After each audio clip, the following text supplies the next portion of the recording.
Welcome to What's Up in Jeju, where I visit places around the island and talk about what's happening with hashtag Daily K's host, Peter Bint.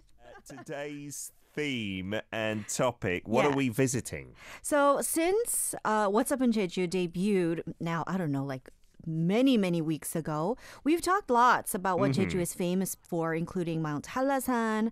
We talked about the Haenyeo and the fishing industry, the Samda, the three abundances, wind, women, and stone. And one other thing that I wanted to talk about today that's very iconic to Jeju are citrus fruit. Yay! Citrus fruits. Yeah, you do not associate them with any part of the peninsula, but everyone knows, like, you can go to Jeju, you can pick them, you can eat them, you can order them here in the mainland. Yeah, it's a very representative thing, right? Right. So today I wanted to take it just a little bit further and talk about the fruit a little bit more in depth because it's so important to Jeju, and it's a historical thing here, and it's really a part of the Jeju culture and identity. So to get more information about Jeju's citrus fruit and the history of it here, I visited the Jeju Citrus Museum and spoke with an expert there. His name is Mr. Kim Sung-uk, an expert curator. Oh, we got a photo of it here. The 감귤 박물관. So 박물관 meaning museum, and 감귤, does that mean citrus fruit? Or I kind of associate that with the little kind of mandarin things. Right. So 감귤 are specifically the smaller oranges, or the mandarins or tangerines. Okay. So the Citrus Museum is a public organization that's dedicated to preserving the history of citrus fruit on Jeju. That's really a heavy part of the island culture. And the museum is currently open to the public, but it is undergoing a complete top to bottom renovation project.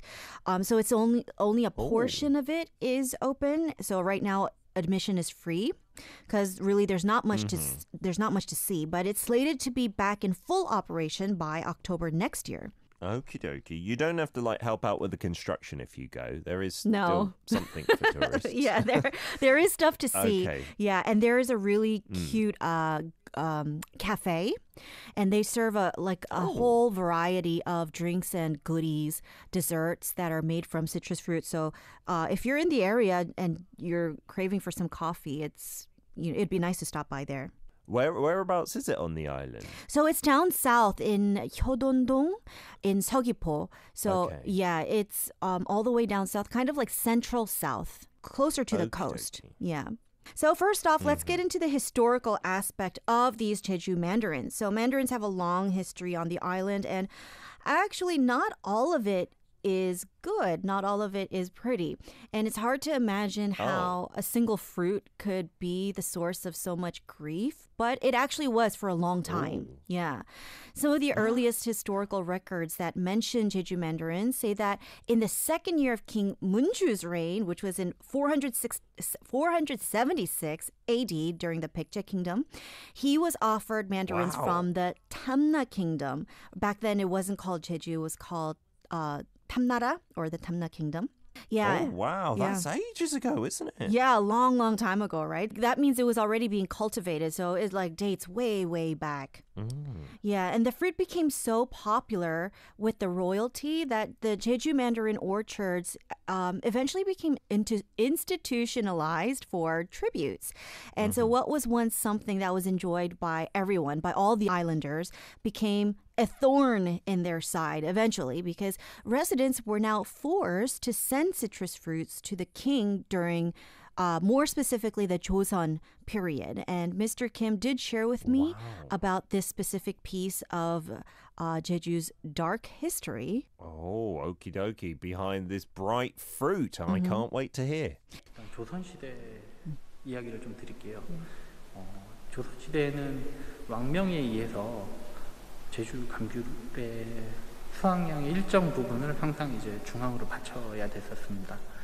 근데 너무 이제 과원을 관리하기 힘들고, 그리고 그 과원을 관리하면서 그 과원을 이제 감독하는 관리들의 횡포가, 당시 이제 고위 공직자들의 횡포가 좀 있었나 봐요. 가령 초록 색깔 열매가 10개가 열린 나무에 가서 이제 그 한 7, 8월 정도에 이제 열매를 숫자를 세는 거예요. 그러면 이제 12월에 노란 열매가 맺히면 이거를 진상하겠구나 하고 이제 보고서에 써서 올립니다. 근데 실질적으로 키우다 보면 새가 와서 쪼아먹기도 하고 이제 낙과를 하기도 하고 이제 병에 걸려갖고 떨어지기도 하면 실질적인 수확량은 줄어들잖아요. 이제 그 줄어든 물량을 채우기 위해서 당시 저희 그 민초들 그러니까 백성들이 상당히 고충을 겪었다 그래요. 그래서 뜨거운 물을 막 비워갖고 감귤나무를 죽여야 자기네가 산다라고 막 할 정도로 그렇게 감귤을 키우기가 어려웠다고 하고요. Wow. Yeah. So mandarins came under the control of the government and were reserved only for the king and for the royalty. So what the government officials on Jeju would do is they would come by the fruit trees, the orange trees, when they appeared about July or August when they're still green. And then they would count them. They would record the number of the fruit that were expected as tribute, right? Because they wanted it all. But the fruit takes months to ripen, and until they do, not all of them stick around, you know. Some are eaten by birds, others get disease and fall off. Things just happen. It's nature. But come time for harvest, the government expected to receive the full amount that was recorded back when the fruit was still green. And when it wasn't provided, the farmer would be punished, and it said that they were sometimes flogged or even jailed. Oh my goodness, that's ridiculous. They didn't take that into account, that there would be natural loss of the fruits. Right. Wow. Well, how greedy is that? They want them all. Like, you couldn't keep any aside for the people living on Jeju Island where this stuff grows. What greed that is demonstrating. Yeah, wow. It's a really dark part of the history here. Yeah, well, if I am the king that some of our listeners denote me as, King Peter, I want at least a box a year. I think that's fair, isn't it? Not all of them, just one box a year would be nice. Jeju, if you're listening. Into part two then, we've looked at the dark history, but now tangerines, as well as being delicious and a kind of symbol of Jeju, they must contribute to like the local economy in a rather big way, I assume. Yeah, huge way. It is a huge part of Jeju's economy, and it really is a bittersweet thing for island residents because of its dark history, but now they're really benefiting from the fruit that once was a cause of so much pain. And we talk about this all the time, but because Jeju soil was not suitable for agriculture, growing crops was a really difficult task for farmers. So islanders had to typically turn to the sea for much of their sustenance.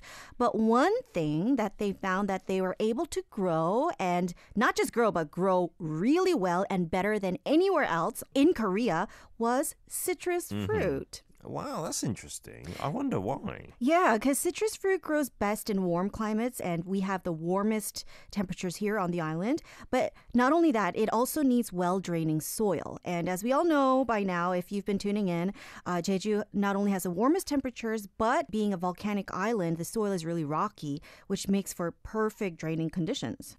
Yeah, so the weather is definitely milder in the winter as well down in Jeju. But like you said earlier, there's loads of snow, but that seems to be okay. Like, it doesn't kill off all the like tangerine farms or anything. No. A lot of them are grown in greenhouses, but the ones that are out in the orchards are all down towards the coast. And it's a lot warmer here, like a lot warmer here than it is on the mountain. But Mr. Kim from the Citrus Museum explained to me exactly how important mandarins are to Jeju's economy. And I do have a video of that. Let's take a listen. 제주도에서 감귤하면 감귤을 생명산업, 말 그대로 제주를 움직이는 생명이다, 뭐 심장이다 이런 말을 쓰고 있습니다. 근데 이렇게 이제 산업적으로 발달이 된 계기는 일단은 지역 주민들이 1950년대, 60년대부터 이제 감귤 산업에 이제 눈뜨기 시작하고 이제 산업을 부흥시키기 시작했거든요. 정부의 어떤 적극적인 지원도 있었고, 그리고 기술 보급이라든지 그런 것들도 이제 제반적으로 이제 도움을 주는 구조 안에서 제주 감귤이 1960년대, 70년대를 거치면서 크게 산업적으로 발달을 합니다. Wow, that is a big part of Jeju's economy then. Yeah. So he mentioned at the beginning of the clip that people call the government officials and residents, they say that citrus fruit or the citrus industry is the heartbeat of the Jeju economy. But it wasn't really until the early 1900s that the average Korean citizen really began to notice it, because prior to that, it was mostly for royalty and for upperclassmen. So until then, orchards were not widespread, and mostly the fruit that came from these orchards were used for tribute or for like medicinal purposes or ancestral ceremonies, things like that. Yeah, the industry boom didn't really happen until the 50s and 60s. And that's when a lot of things aligned for Jeju citrus farmers economically, in terms of like Korean export-import laws and things like that. And it began to be heavily marketed by the Korean government, and research teams were tasked with finding best practices to cultivate them. The government threw a lot of money into the industry. So in the 60s, the boom began during that time, but still only about 1% of Jeju's arable land were mandarin orchards. It wasn't until a couple decades later, by the 80s, and now everybody was riding the bandwagon because these Jeju farmers citrus farmers were making so much money. And by then, about 30% of Jeju's arable land were growing the fruit. It was a huge jump. Amazing. Yeah. So today, the Jeju citrus industry, Mr. Kim was saying, makes up about 20% of the island's economy. It's really, really huge. Wow, and there are loads of different citrus fruits, not just like mandarins, loads of little subcategories that we might talk about a little later. Now is a time where you get all the different varieties. There are now about 130 different varieties of citrus fruit growing on Jeju. Yeah. 130? Oh my goodness. I do have an image of it. I don't think I could name more than 5. Yeah. Okay, here we are. So these are just... It's not 130 no, species. No, definitely not 130. Just 4. So what Mr. Kim told me, that was my question too to him. I was like, I heard there were like a bunch of different types of citrus fruit growing here. Like, what are they all from here? And that was my question to him. But what he said was only about 15 to 20 of them are actually consumed. So the types that are sold at the marts, and the rest are used for other purposes. But the picture that you see was taken from the greenhouse there, where they display a whole bunch of different types. We've got lemons, we've got the cure. Bottom left, they're actually, if you look close, they're oranges. They're like tiny little mandarins, but they look like berries. So cute. Oh, wow. Yeah. They're like baby ones. Mm-hmm. And then on the bottom right, I forget the name of it, but you can't tell from the picture, but that one fruit is like the size of my head. It was so huge. Oh. Yeah. What? Really? Oh my goodness. That's not one that I've seen in supermarkets here too often, I think. Yeah, that no, must I be don't think so. Bigger than a grapefruit then. Oh, huge. Wow. Yeah. Yeah, and the other one that, we mention a lot on the show and that our listeners are always curious about is the halabong, which is very famous from Jeju, right? The kind of mutant orange with a little bump on its head. And some of our listeners say they do find it in their countries now, but it's incredibly expensive. Oh, I bet. Because it's very rare. Yeah, it's expensive here too. That's the thing, isn't it? It's delicious though. It really is good because you can peel off the skin on the outside. Of course, it's a little tougher than a tangerine, but then you can eat the segments like a tangerine, but they're so big and juicy. Oh, it's my favorite. Yeah. Pro tip for eating halabong. Yes. Is if you eat it too fresh, for this specific type, so the halabong, if you eat it too fresh, it's really, really tart. So if you like tart oranges, go ahead and you can enjoy it like that. But if you just leave it out in the air for a month or two, it gets really, really sweet. Yeah. A month or two, really? A decent amount of time. Yeah. That is a pro tip. I've never done that. I'll give it a try. I do like things a little bit tart, though, as well as sweet. Okay. So maybe for me, 2 weeks. 2 weeks would be perfect. Yeah, me too. Okie dokie. We've got some more pro tips, some life hacks, because part of the citrus fruit industry in Jeju is not just like exporting and selling it, but I remember going maybe on my first visit or second visit to a tangerine farm and picking them and then eating them as well on site. That was so much fun. Yeah, it's called 감귤 체험.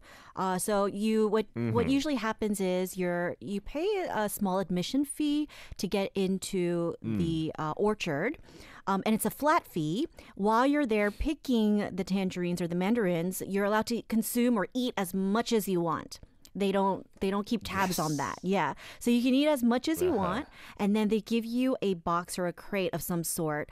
And then you have to fill that up, and whatever you can fit in there is what you can take. Yeah, it's brilliant, isn't it? And then the great thing about going to Jeju is often you don't have to lug that heavy box of tangerines. Whether you pick them or just bought them, they'll often just send it to you in Seoul for a really reasonable fee as well. It's crazy. Yeah. And that was one of the things that I was most curious about when I was talking to Mr. Kim, because if you go tangerine picking, the 체험, the experience, you want to pick the best fruit. But also if you go to the supermarket, you want to pick the best fruit, right? And it's always seems to be a hit or miss, especially with me, with fruit. So this was really something I was itching to ask him. So he's got the pro tips on how to pick the best tasting mandarins. And Mr. Kim himself was born and raised on Jeju, I see it says on the script. So he's a we native. can trust his talk. Okay, here's the third video. Let's take a look. 제가 간단하게 팁을 드리자면 그렇습니다. 일단 나무에서 수확한 지 얼마 되지 않은 신선한 귤이 맛있고요. 그건 어떻게 하냐면 감귤 꼭지를 살펴보시면 갈변, 그러니까 이제 노랗게 변해가는 것들은 수확한 지 좀 된 거고 초록색을 유지하고 있는 꼭지가 초록색이라 그러면 약간 신선한 귤로 보시면 될 것 같아요. 일단 신선한 귤 중에서도 이제 감귤 꼭지 뒷면 반대편을 이렇게 돌려보시면 이제 배꼽, 감귤 저희는 배꼽이라고 이야기를 하는데 이제 배꼽 주변으로 수분이 빠져서 이제 오돌토돌하게 이제 볼륨감 있는 그런 귤들이 있어요. 그런 귤들은 대체로 제가 경험적으로 봤을 때 당도가 높았던 것 같아요. Oh, interesting. Yeah, so he says first off, the freshest fruit tastes best, and you can gauge the freshness by looking at the stem, and the greener it is, obviously the fresher it is. And I do have an image of the second part that he was talking about.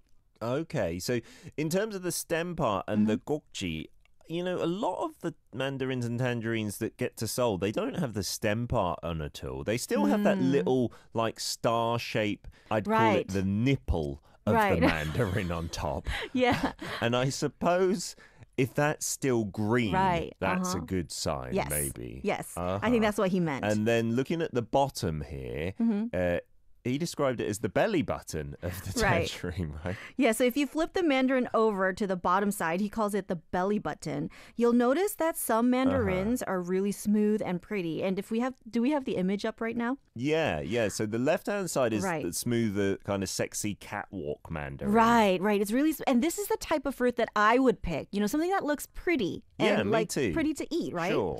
But others, Definitely. if you'll find, the one on the right is an example of this. Others are wrinkly and kind of bumpy. He called it a six-pack. So he called it the belly button and the six-pack. To me, I see. Yeah, it looked more like cellulite to me, honestly.